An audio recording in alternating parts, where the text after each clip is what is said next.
Chandu the Magician.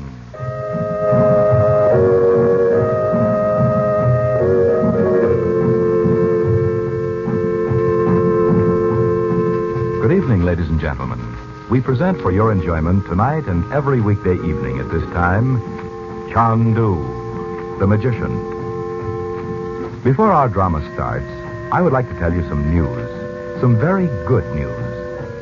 We think it's safe to say that if you would like White King granulated soap, you can probably get it now from your grocer. You know, it has been awfully short and in many cases difficult, if not impossible, to obtain. This was because during the war years, we wouldn't let White King quality down. And we just couldn't make enough of our kind of soap to fill the demand. Then, too, lots of people moved out west from the east. And once they tried White King, they found it different from, and many liked it better than, any soap they'd ever used. There still isn't any too much White King. But if you're lucky, you'll find some at your grocer's tomorrow. And know what you'll say, do you? You'll say, I love White King.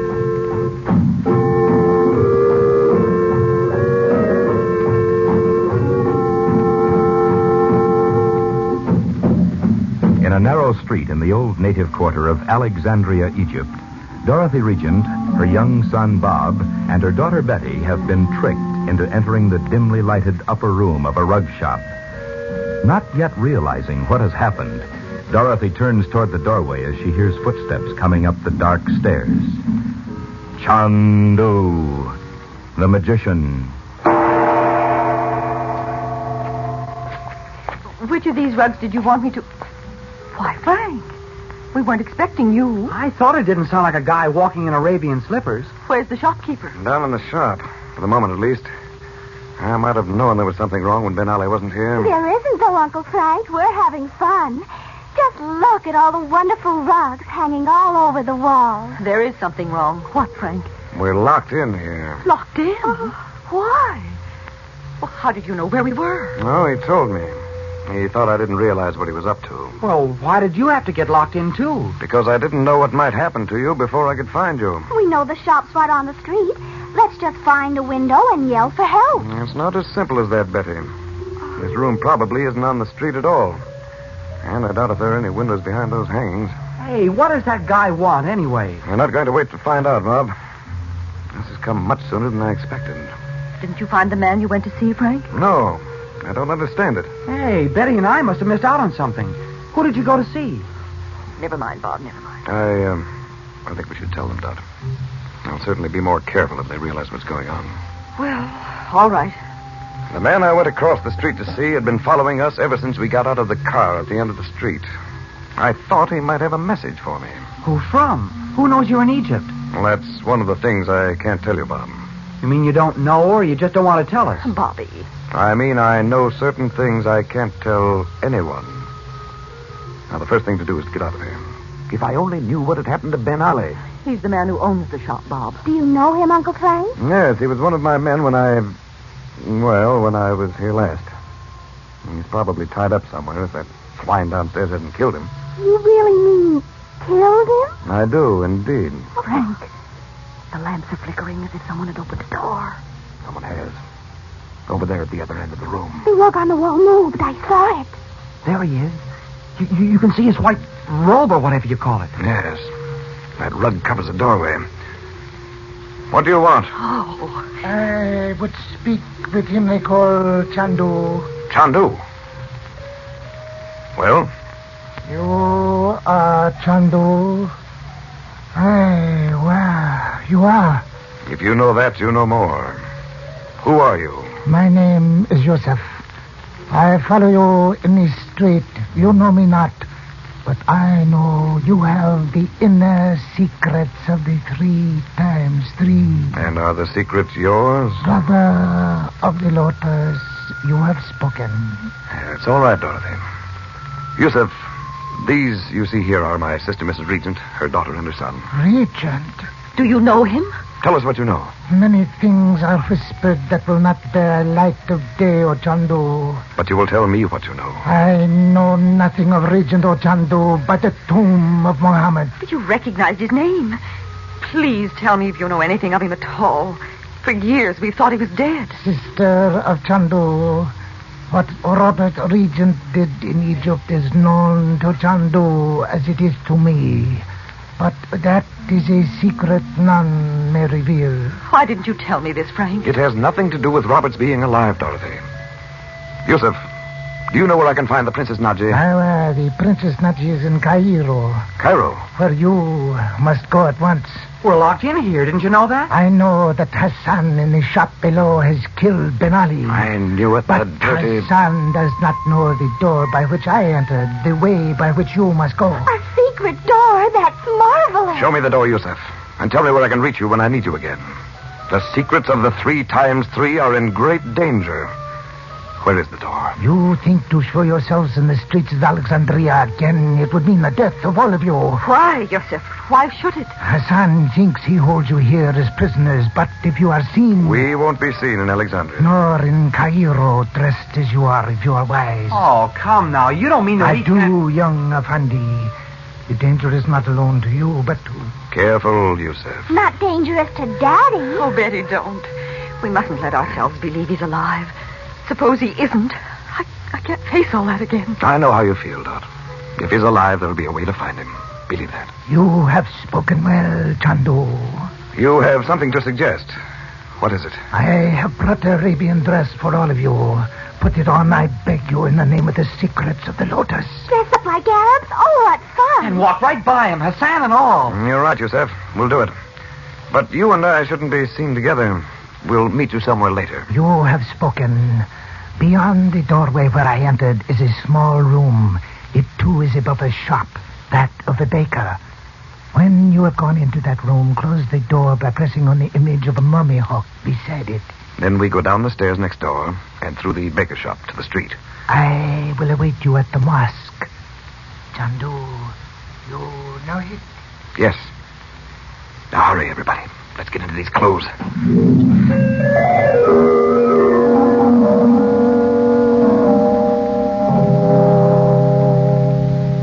Ready, Dot? Betty? Yes, we're ready. I feel like a crow in these black things. I only hope this veil doesn't slip off. Tighten it so it won't. It's the slippers that gripe me. You have to shuffle or they slip right off. It must be getting dark outside by now. That'll help. Yes. Now remember, you're the poorest kind of Arabs. Don't look around when we get down on the street or do anything to attract attention. We won't, Frank. Can't we go now? All right, come on. Yusuf left the door open. What if there's somebody in the next room? Pay no attention to them. Walk right down the stairs and through the shop. Turn left when you reach the street. All right, go on. Darn these slippers. Betty, wait till Uncle Frank shuts the door. The image of a mummy hawk, he said. No, here it is. Oh, you'd never know the door was there. Bob, aren't you excited? What if Hassan should be waiting for us at the foot of the steps? I've still got that knife we bought from him. I'll nick him. Keep that knife out of sight, Bob. Start down. And Dorothy, you and Betty will have to walk behind us in the Arab way or you'll cause talk. Remember, you're Arabian women on your way home.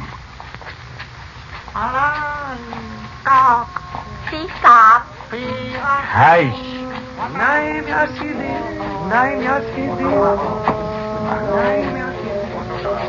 Mother, don't you feel just like the invisible man? Hush, Betty. We don't want anyone to hear us speaking English. Oh, no. Mother, look back over your shoulder. What is it, dear? Did you see those men we just passed? They're following us. Betty, don't begin to think every Arab on the street is pursuing us. You're imagining it. No, I'm not. I'm going to call Uncle Frank. Uncle Frank?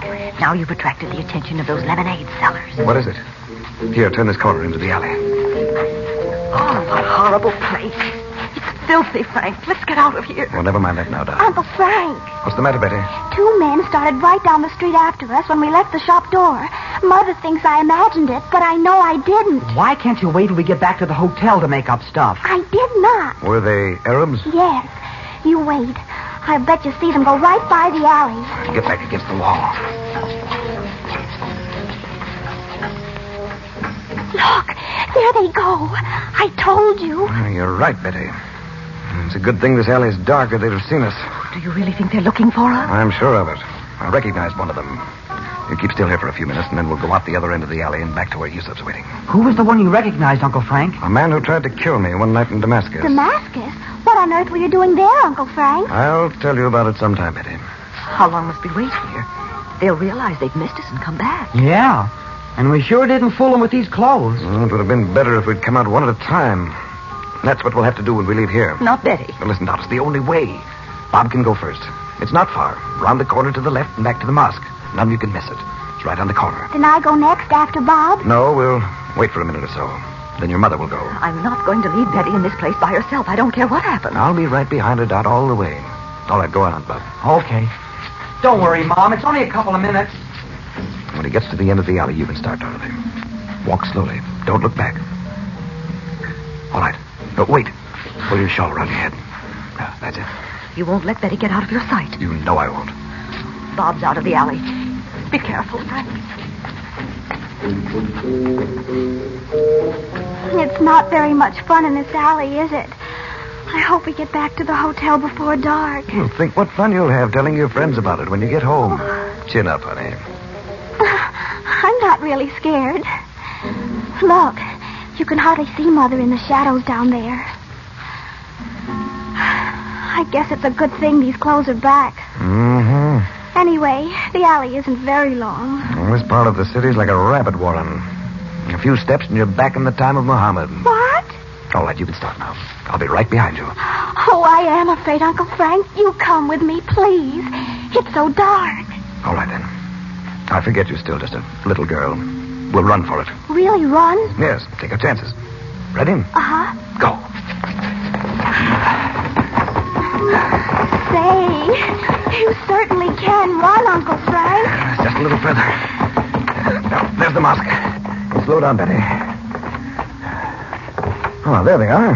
Well, nothing happened after all. Here's Yusuf. I think he was getting ready to call out the National Guard. Where's your mother? Well, we haven't seen her. Isn't she with you?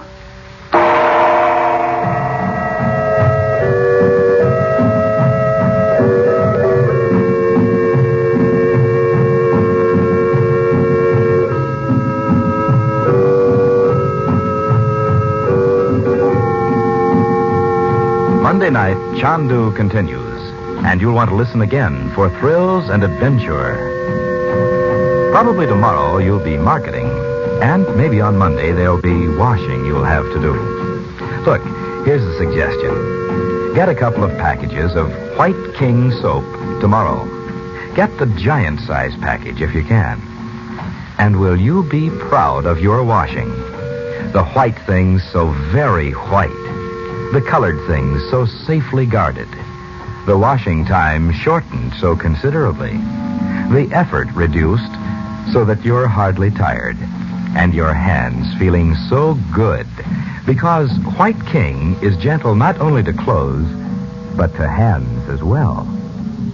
Know what you'll say when you've used White King, do you? You'll say, I love that soap.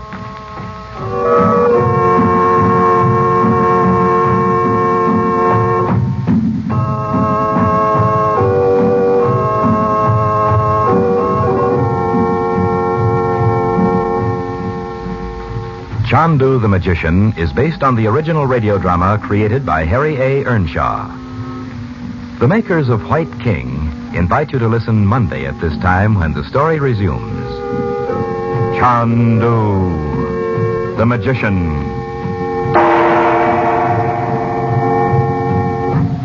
This is the Mutual Don Lee Broadcasting System.